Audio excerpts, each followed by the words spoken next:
ঘরে থাকা সাধারণ শাকসবজি দিয়ে যখন অসাধারণ কিছু রান্না করা যায় আর সেটা যখন প্রিয়জনকে উপহার দেওয়া হয়, তার থেকে আনন্দের কিন্তু কিছু থাকতে পারে না।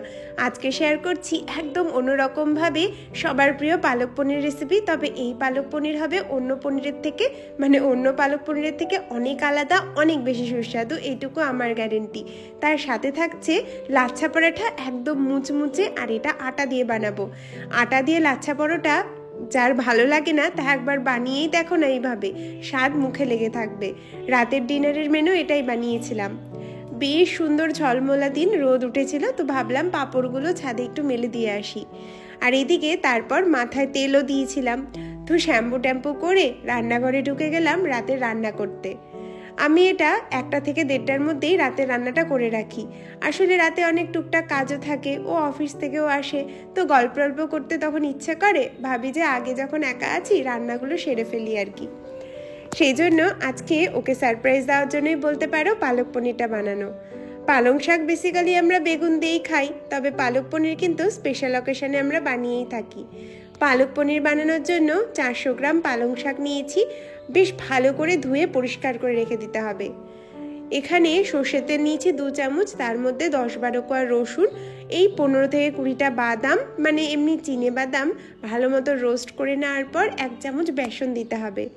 বলেছিলাম না প্রসেসটা একদমই আলাদা, অন্য পালক পনিরের ক্ষেত্রে কিন্তু অন্যরকম করে বানানো হয়। বেসনটা যখন 2-3 মিনিট ভালো মতো ভাজা হয়ে যাবে, তারপর 2টো মিডিয়াম সাইজের কুচনো পেঁয়াজ দিয়ে নাড়াচাড়া করে পালং শাক দিয়ে ঢাকা দিয়ে দেব। পালং শাক দিয়ে ঢাকা দিয়ে 10 মিনিট রাখার পরই দেখবে সুন্দরভাবে শাকটা নরম হয়ে গেছে। আর এবার গ্যাসের ফ্লেম অফ করে এটাকে পুরোপুরি ঠান্ডা হতে দিতে হবে। এইদিকে টুকটুক করে জোগাড়গুলো করে নিচ্ছি। আমি বারবার বলবো এই পালং পনিরটা একবার এইভাবে বানিয়ে দেখো, যদি স্বাদ মুখে না লেগে থাকে আমাকে বলবে। যে কাউকে খাওয়াবে সে বলতেই পারবে না যে এটা রেস্টুরেন্ট থেকে আনিয়েছো না বাড়িতে বানিয়েছো, এত সুন্দর খেতে হয়। এখানে সবজির মধ্যে টমেটো, পেঁয়াজ, আদা, রসুন সবকিছু একদম মিহি করে কেটে নিয়েছি। যতটা মিহি করবে তত ভালো হয় আর কি। ছোট ছোট করে কেটে নিয়েছি।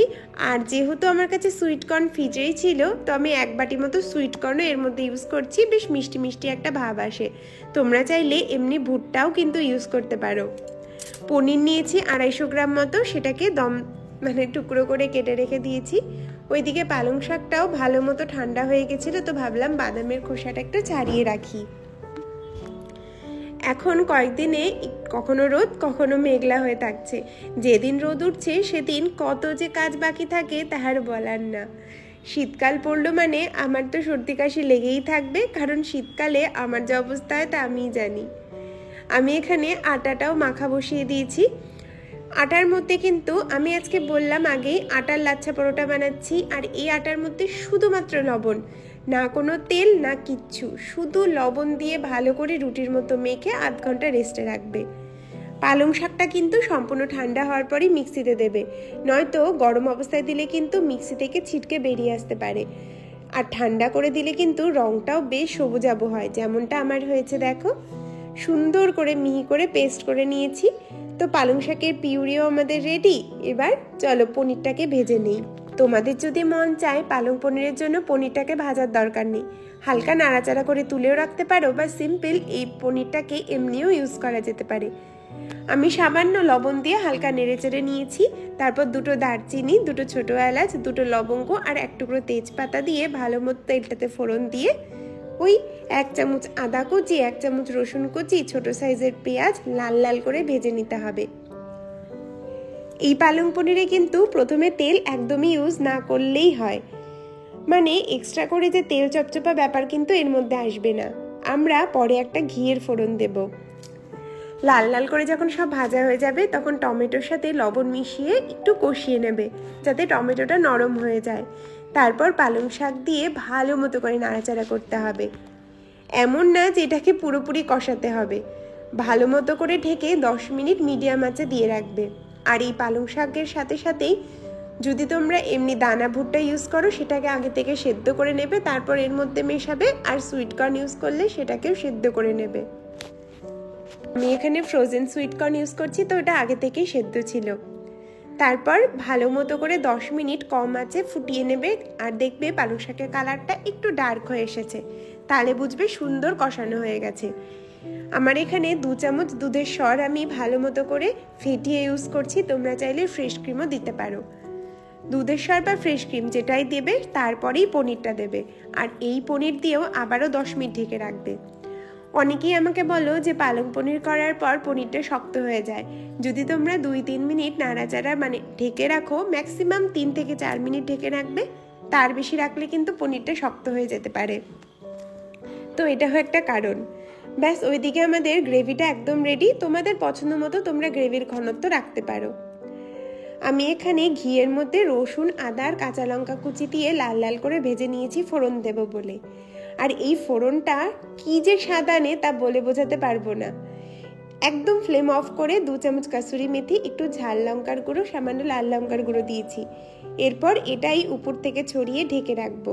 আর একটু ঘি রেখে দিয়েছি, সার্ভ করার সময় পরিবেশন করব।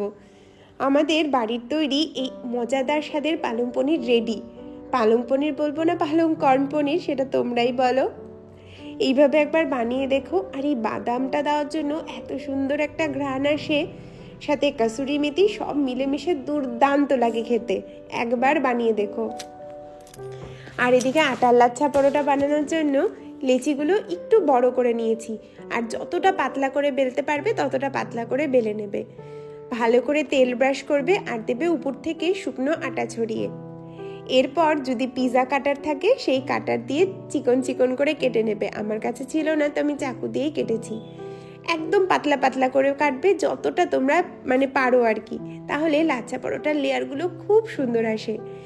এরপর ময়দা মাখা অংশটা সবসময় কিন্তু উপরেই রাখবে, যেন ভেতরে একদম মুড়ে না যায়। এরকম ভালোভাবে মুড়ে নিয়ে লাচ্ছা পরোটার শেপ দিয়ে নেবে। এটাকে আর রেস্টে রাখার দরকার নেই, ময়দা হলে বলতাম রেস্টে রাখতে। তো এইভাবেই ভালো মতো করে লাচ্ছা পরোটাগুলো বানাবে, দেখবে সুপার ক্রিস্পি হবে আর অসাধারণ খেতে লাগে। আমরা এটা প্রায় খাই, সকালের ব্রেকফাস্ট, রাতের ডিনার, দুর্ধর্ষ লাগে খেতে। পরোটাগুলো একটু মোটা করেই বেলেছি যাতে লেয়ারগুলো খুব সুন্দর হয়। পরোটাগুলো ফার্স্টে সামান্য তেল ব্রাশ করে এপাশ ওপাশ সেঁকে নিয়ে একটু বেশি তেলে ভাজবে।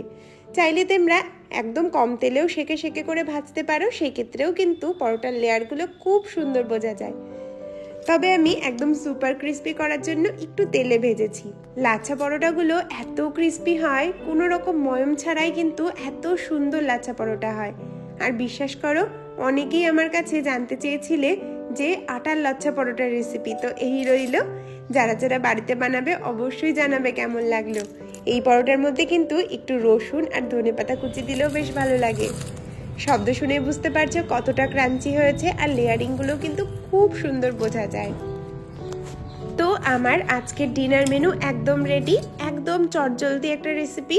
বাড়িতে থাকা পালং শাক এখন সবারই মোটামুটি ঘরে ঘরে, একদম বাড়িতে থাকা উপকরণ দিয়ে বানিয়েছি। ভিন্ন স্বাদের হবে, দারুণ লাগে খেতে, একবার বানিয়ে দেখো। সার্ভ করেছি সামান্য ধনেপাতার চাটনি, স্যালাড আর সামান্য ফ্রেশ ক্রিম দিয়ে। কেমন লাগলো আজকের রেসিপি জানাতে কিন্তু ভুলো না। বেশ রোদ ঝলমলা দিনে এরকম মেনু থাকলে কিন্তু মন্দ হয় না। আর পরোটাগুলো দেখো কতটা মচমচে হয়েছে, দেখেই কিন্তু লোভনীয় লাগে। বিশেষ করে আমি এই আমি এই পালং পনিরের মধ্যে যে তড়কাটা দিলাম সেটা কিন্তু মিস করো না, কারণ তেলের পরিমাণ কিন্তু কমই রেখেছি।